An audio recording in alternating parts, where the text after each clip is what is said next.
नाजरीन आदाब, मैं नाइश हसन। इन दिनों आप देख रहे होंगे कि समान नागरिक संहिता की बहस एक बार फिर खड़ी हो गई है। इस बार ये जिन्न जब बोतल से बाहर निकला तो पूरी तरह से नफरत से सराबोर था। विश्व हिंदू परिषद के सम्मेलन में जस्टिस शेखर कुमार यादव ने जिस तरह का भाषण दिया था वो नफरतजदा था और वो मुसलमानों को ही इसका दोषी ठहरा रहे थे। हमने आपसे उस वक्त भी वादा किया था कि हम इसका एक और एपिसोड लेकर आएंगे और महिलाएं इस बारे में क्या सोचती हैं, उनका नजरिया क्या है, वो आपके सामने पेश करेंगे। तो आज हम थोड़ी बातचीत औरतों के नुक्ते नजर से आपके सामने रखेंगे।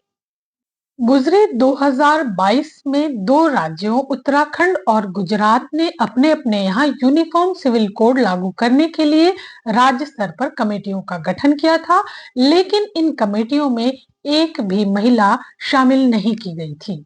जैसे ही ये कमेटी गठित हुई, उसके चंद रोज बाद ही इन कमेटियों के गठन को चुनौती देने वाली एक याचिका सुप्रीम कोर्ट में आ गई। उस समय के चीफ जस्टिस DY चंद्रचूड़ की अगुवाई वाली बेंच के सामने जब ये याचिका आई तो उन्होंने उस पर सुनवाई करने से इनकार कर दिया था। बेंच ने कहा था कि याचिका में कोई मेरिट नहीं है और संविधान का अनुच्छेद 162 इस तरह की किसी कमेटी को बनाने की इजाजत देता है। आपको मालूम है कि 23 नवंबर 1948 को लंबे बहस मुबाहिसे के बाद संविधान के अनुच्छेद 44 को शामिल किया गया था। अनुच्छेद 44 जो ये कहता है कि भारत के सभी नागरिकों के लिए उनके धर्म, क्षेत्र, लिंग, भाषा आदि से ऊपर एक समान कानून लागू किया जाए। संविधान सभा ने जिसका निर्देश भी सरकार को दिया था। अनुच्छेद 44 पर बहस के दौरान बाबा साहब भीमराव अंबेडकर ने एक महत्वपूर्ण बात कही थी कि धर्म को इतना विस्तृत और व्यापक क्षेत्र क्यों दिया जाना चाहिए कि वो संपूर्ण जीवन पर कब्जा कर ले और विधायिका को इन क्षेत्रों में हस्तक्षेप करने से रोके। उन्होंने हिंदू कोड बिल पास होते वक्त मुस्लिम कोड बिल भी बनाए जाने की बात कही थी, लेकिन भारी दबाव में वो बात खारिज कर दी गई थी। आप जानते हैं कि 1948 के बाद से कई ऐसे मौके आए जब सुप्रीम कोर्ट ने यूनिफॉर्म सिविल कोड का हवाला दिया और अनुच्छेद 44 की बात कही। मसलन 1985 में जब शाहबानो का मामला कोर्ट में पहुंचा तो कोर्ट ने कहा था कि हमारे देश में अनुच्छेद 44 बिल्कुल मृत प्राय हो गया है और इसे लागू नहीं किया जा सका है। उसके बाद 1995 में सरला मुदगल का मामला आया। उस वक्त भी सुप्रीम कोर्ट ने ये कहा था कि ये बड़े दुख की बात है कि हमारे देश में अनुच्छेद 44 अभी तक लागू नहीं हो सका। उसके बाद 2003 में जॉन बलवत्तम का मामला आया, तब भी सुप्रीम कोर्ट ने कहा कि ये दुख की बात है कि हम अभी अपने संविधान निर्माताओं की इच्छा को, उनके सपने को पूरा नहीं कर पाए हैं। उसके बाद 2017 में जब शायरा बानो का मामला आया तो ये बात एक बार फिर उठ गई। वैसे गौर करें तो हम पिछले लगभग 150 सालों से यूनिफॉर्म सिविल कोड की प्रक्रिया की तरफ बढ़ ही रहे हैं। आज हमारे देश में सभी नागरिकों के लिए समान नागरिक संहिता का प्रावधान तो मौजूद ही है, जो पहले नहीं था।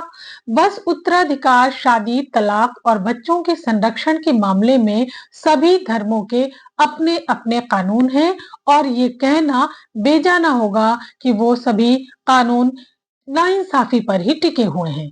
कोई भी आदिम समाज अपने शुरुआती दौर में लिखित कानून से बंधा नहीं रहता था। समाज में आवागमन बढ़ा, समस्याएं बढ़ी, समाज जटिल हो गया, कानून बनते गए। कानून उस वक्त की जरूरतों के हिसाब से बने, उनमें वक्त के साथ बदलाव भी हुए। हिंदुस्तान की औरतें आजादी के पहले बने कानून, जो इंसाफ पसंद कानून नहीं है, उन्हें लगातार चुनौती दे रही हैं, जिसमें शबनम हाशमी जो बहुत जानी मानी सामाजिक कार्यकर्ता है, उन्होंने 1937 शरीयत एप्लीकेशन एक्ट को बच्चा गोद लेने के सवाल पर चुनौती दी थी 2014 में और वो इस लड़ाई को जीती भी। इसी तरह एक ईसाई औरत मेरी रॉय, जो कि जानी मानी राइटर अरुंधति रॉय की मदर थी, उन्होंने भी ईसाइयों में क्योंकि संपत्ति बराबर नहीं मिलती थी औरत को, तो 2009 में ईसाई पर्सनल लॉ को चुनौती दी थी और उसकी एक लंबी लड़ाई लड़ी और उसके बाद अरुंधति रॉय ने उस लड़ाई को कंटिन्यू किया और वो जीती। तो इस मायने में देखा जाए तो ये दो औरतें इतिहास में एक बहुत ही अहम मुकाम दर्ज कर चुकी हैं और इनकी लड़ाई भारत की तमाम औरतों के लिए बहुत मानीखेज है। गौर कीजिए तो आप देखेंगे कि निजी कानूनों में बदलाव या सुधार का जिक्र हो या फिर समान नागरिक संहिता स्थापित करने की बहस हो, यह हमेशा ही अल्पसंख्यक बना बहुसंख्यक पहचानों, राष्ट्रवाद, राष्ट्रीय एकता जैसी बेजा दलीलों के इर्द गिर्द ही घूमती रही और हमेशा ही इस बहस का अंत दोषारोपण के साथ हुआ। पिछली बार भी जब संसद में सरकार का पक्ष सामने आया तो योगी आदित्यनाथ सहित अन्य भाजपा नेताओं तथा कानून मंत्री ने भी इसे राष्ट्रीय एकता और अखंडता के लिए ही जरूरी माना था। इस पूरे मुद्दे पर अब तक महिला आंदोलन के बाहर जो भी बहस हुई वो धार्मिक पहचान का संकट, तुष्टीकरण व वोट की राजनीति से जुड़ी बहस रही और अफसोस की बात ये रही कि न्याय पाने के लिए दर दर भटकती महिला जिसके लिए ये बहस प्रारंभ हुई थी वो इसके केंद्र से गायब कर दी गई। समान कानूनों की जरूरत को न्याय से नहीं जोड़ा गया, इसे राष्ट्रीय एकीकरण की जरूरत से जोड़ा गया। एक अवसर पर ये राजनीति अल्पसंख्यक वोटों की गोलबंदी करती नजर आती है तो वहीं दूसरे अवसर पर वोट के लिए ही बहुसंख्यक समुदाय की भावनाओं के प्रति भी संवेदनशील हो उठती है। इस सब में देखा जाए तो पिछले काफी वर्षों से देश की दो बड़ी राजनीतिक पार्टियों कांग्रेस और भाजपा दोनों ने ही इस मुद्दे का गहन सांप्रदायिकरण किया और बहस के केंद्र में सिर्फ धार्मिक स्वतंत्रता पहचान का मुद्दा ही बना रहा। इस बार पुनः भारतीय जनता पार्टी की सरकार ने इस बहस को खड़ा किया है। उनके चुनावी घोषणा पत्र में भी ये मुद्दा प्रमुखता से शामिल रहा है। देखा ये भी गया कि 3 तलाक की लड़ाई का जो एक लंबा संघर्ष चल रहा था, उस दौरान भी ये बात बार-बार कही जा रही थी कि अब बहुत वक़्त आ गया है कि समान नागरिक संहिता लागू की जाए देश में। जैसे ऐसा लग रहा था कि सिर्फ मुस्लिम कानून ही इसके लिए बाधक है और देश में बिल्कुल अमन-चैन जारी है। तो ये भी एक बात सोचने काबिले गौर बात यह है कि समान नागरिक संहिता का सवाल किसी एक कौम का सवाल नहीं है। इसे लागू करने से पहले हमें इस मुल्क की विविधता और सबके अपने अपने पारंपरिक कानूनों को भी देखना जरूरी होगा। मसलन हरियाणा और उसके आसपास के राज्यों में हिंदू समुदाय में गोत्र का बड़ा ही महत्व है। एक गोत्र के लड़के लड़की आपस में शादी नहीं करते और अगर शादी हो भी जाती है तो उसपे यहाँ तक होता है कि हत्याएं तक कर दी जाती हैं। वहीं आप देखें महाराष्ट्र के हिंदू और केरल के कुछ हिंदुओं में अपने मामा के घर शादी करना बहुत अच्छा माना जाता है। तो देखिए अगर कल्चरल प्रैक्टिसेस की बात है तो हिंदू जो महाराष्ट्र के हैं, जो केरल के हैं, उनमें गोत्र की अवधारणा नहीं है। मुसलमान, ईसाई, पारसियों में भी गोत्र की अवधारणा नहीं है और अगर रिश्तेदारी में शादी करने का नुकसान होता है तो मुसलमान का ही नहीं हिंदुओं का भी कल्चरल नुकसान तो होगा ही। उत्तर भारतीय हिंदू समुदाय सामान्यतः पितृसत्तात्मक समुदाय है। यहाँ संपत्ति में पिता से पुत्र का नियम चलता है। वहीं आप केरल के नायर में आप देखेंगे तो माँ से बेटी का नियम चलता है। उसी तरह आप मेघालय में खासी में जाएंगे, वहां पे भी संपत्ति माँ से बेटी के नियम के तहत चलती है। भारत में करीब 10 जिले ऐसे हैं जो जनजाति बहुल है, जिनके यहाँ बहुविवाह की प्रथा चलती है। उनके रस्म रिवाज भी दूसरे और लोगों के रस्म रिवाज से पूरी तरह से अलग है। हमने ये देखा था जब 2016 में अरुणाचल प्रदेश के मुख्यमंत्री कलिका पुल ने आत्महत्या की थी तो उस वक्त उस घर में उनकी 2 पत्नियां मौजूद थीं। इसके अलावा इस बात से भी इनकार नहीं किया जा सकता कि मुस्लिम समुदाय ने लंबे समय तक मुस्लिम निजी कानून में रिफॉर्म को नकारा है। इसे शरीयत में दखल बताया गया। हास्यास्पद ये भी रहा कि कुरान के कानूनों के विरुद्ध उलेमा लंबे वक्त तक 3 तलाक को सही बताते रहे। इनमें हनफी समुदाय ज्यादा आक्रामक रहा। वह स्वयं द्वारा तैयार कानून कवानीन इस्लामी जिसमें 529 धाराएं हैं, उसी को शरीयत प्रभावीकरण अधिनियम 1937 की आड़ में चलाए रखना चाहता था। इसीलिए वो बदलाव की मुखालफत आज भी करते हैं।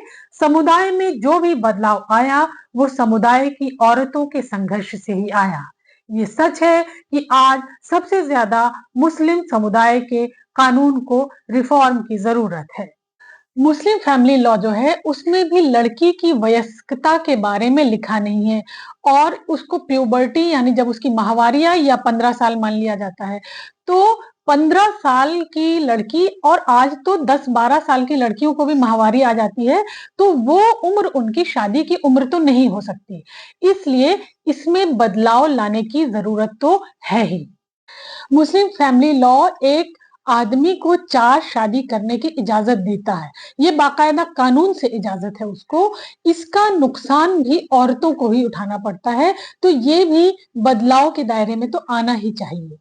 3 तलाक पर पाबंदी लगने के बाद तलाक एहसन और तलाक हसन अभी भी मान्य है और एक तरह से एक चोर दरवाजा खुल गया है कि तलाक एहसन के जरिए अब लोग तलाक दे रहे हैं, जिनमें 3 महीने का नोटिस दे दिया जाता है। उसमें जरूरी नहीं है कि आपकी शर्त मानी जाए, रिकंसिलिएशन हो, आर्बिट्रेशन हो, लेकिन अगर 3 महीने का वक्फा पूरा हो जाता है तो लड़की का तलाक हो जाता है, चाहे वो अपने मायके में बैठी हो चाहे ससुराल में हो।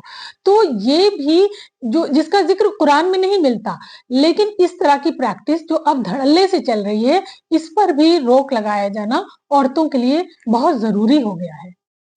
एक और बात है कि मुस्लिम कानून में जो मौखिक वसीयत है, यानी कि दान और हिबा, ये अभी भी मान्य है, जिसका गलत इस्तेमाल आज धड़ल्ले से हो रहा है। तो इसको भी रजिस्टर्ड किया जाना बहुत जरूरी है। मुस्लिम पारिवारिक कानून में 1/3 से ज्यादा की संपत्ति वसीयत नहीं की जा सकती है, तो आज के माहौल को देखते हुए इसमें भी बदलाव लाना बहुत जरूरी है। एक और सवाल आता है खुला का। मुस्लिम औरत को कुरान ये हक देती है कि वो अपनी मर्जी से अपने शौहर को तलाक दे सकती है, खुला ले सकती है। लेकिन आज जो मुस्लिम पारिवारिक कानून बना है, उसमें एक अड़चन ये लगाते हैं ये लोग कि उसमें पति की सहमति जरूरी है, जो पति कभी सहमति देता नहीं और ये कुरान के खिलाफ है, लेकिन मुस्लिम निजी कानून में ये शामिल है। तो ये भी औरत को तमाम बाधाएं पैदा करता है, इसे भी रोका जाना बहुत जरूरी है। देखिए, हलाला का समर्थन भी मुस्लिम पारिवारिक कानून करता है। मुता के मामले भी लगातार आ रहे हैं। इसके अलावा महिला खतना जो धर्म के नाम पर बोरा मुस्लिम समुदाय में जारी है, आज भी जारी है। इसके अलावा मुस्लिम कपल बच्चा गोद नहीं ले सकता, ये भी एक बाधा है। तो इन सारी चीजों में बदलाव लाना तो बहुत जरूरी है ही। जरूरी तो ये भी है कि न्यायपालिका के अतिरिक्त मुस्लिम निजी कानून को शरीयत के नाम पर लागू कराने वाले सभी संगठन, संस्थाएं, दारुल कज़ा, तामीर शरिया, तौहीद जमात आदि नामों से चलाए जाने वाले निजी संगठनों के जरिए कराए गए किसी भी तलाक, खुला, वसीयत, हिबा, संपत्ति वितरण आदि को अवैध घोषित किया जाए। उनके द्वारा जारी कोई भी प्रमाण पत्र मान्य न हो। ऐसा न होने के कारण भी महिलाओं को भारी नुकसान सहना पड़ रहा है। विवाह के साथ ही तलाक का पंजीकरण भी अनिवार्य होना चाहिए, क्योंकि आज ऐसा नहीं है, जिस कारण औरतों के साथ लगातार इस मुद्दे को लेकर धोखाधड़ी हो रही है। कानून इंसानों की जरूरत के हिसाब से बनाए और बदले जाते रहे हैं। एक समय में जब मुस्लिम उत्तराधिकार कानून काफी प्रगतिशील था, लेकिन वक्त के साथ आज वो बहुत प्रगतिशील नहीं है, क्योंकि उसमें पुत्र और पुत्री में मतभेद है। कृषि की भूमि में भी महिलाओं का अधिकार सुरक्षित नहीं है। इसके अलावा जो विवाहित पुत्री का पैतृक संपत्ति में अधिकार सुरक्षित नहीं है। विवाहोपरांत अर्जित संपत्ति में पत्नी का अधिकार अभी भी अपरिभाषित है। जाहिर है, ऐसे तमाम जटिल मुद्दों का हल तो होना ही चाहिए। इन पर देश में एक बहस तो होनी ही चाहिए और किसी भी प्रकार के भेदभाव को खत्म किए जाने की जरूरत है। एक और अहम बात, महिला आंदोलन ने कभी भी यूनिफॉर्म सिविल कोड की मांग नहीं की। यूनिफॉर्म का मतलब होता है एक समान या समरूप। महिला आंदोलन कभी भी एक समान या समरूप का पक्षधर नहीं रहा है। आंदोलन ने हमेशा लैंगिक समानता पर आधारित कॉमन सिविल कोड की मांग की है। कॉमन का अर्थ होता है सामान्य, साधारण या आम। यह देश विविधतापूर्ण देश है, सभी के अपने अपने रीति रिवाज है। कश्मीर से कन्याकुमारी तक विविधता इस देश की खूबसूरती भी है।